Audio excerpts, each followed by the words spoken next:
কোরবানির পশু এটা যারা বানাবে সে সমস্ত কসাইদেরকে উপযুক্ত মজুরি আমরা দিব, তাতে কোনো কার্পণ্য করব না। কিন্তু কোরবানির পশুর কোনো গোশত মজুরি হিসাবে দেওয়া যাবে না। কোরবানির পশুর গোশত যদি মজুরি হিসাবে দেন তাহলে সেটা জায়েজ হবে না, আপনার কোরবানি হবে না। কোরবানির পশুর গোশত এটা যে কসাইরা বানায়, সে কসাইদেরকে কোরবানির পশুর গোশত থেকে কিছু দেওয়া যাবে না।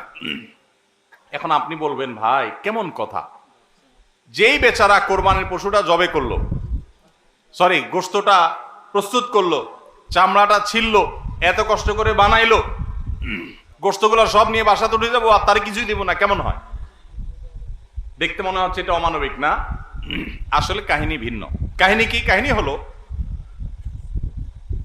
কোরবানির পশু আমরা যখন জবাই করলাম বিসমিল্লাহ আল্লাহু আকবার আল্লাহুম্মা মিনকা ওয়ালাক, এটা যখন জবাই করলাম আল্লাহর নামে, তখন এই পশু আল্লাহর নামে জবে হয়ে গেছে। এটা মূলত যেটা বললাম গরিব দুঃখীকে দেওয়ার কথা, কারণ আমরা যখন যাকাত দেই, সাদেকা দেই, তখন কি ওটা নিজে খাইতে পারি? আর তাহলে কোরবানির গোশত তো খাইতে পারার কথা না, কিন্তু আমরা খাইতে পারতেছি কেন?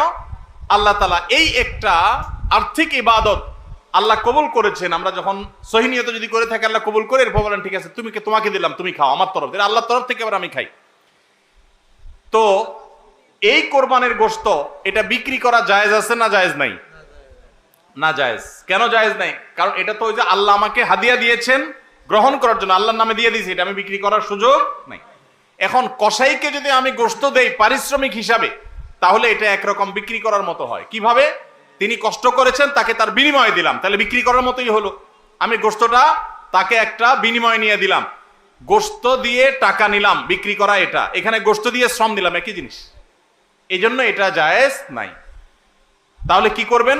কসাইকে তার ন্যায্য মূল্য দিবেন, একটা গরু বানানোর জন্য যা লাগে তা পুরাটা দিবেন এবং আগে ভাগে এগুলো চুকায় নিবেন।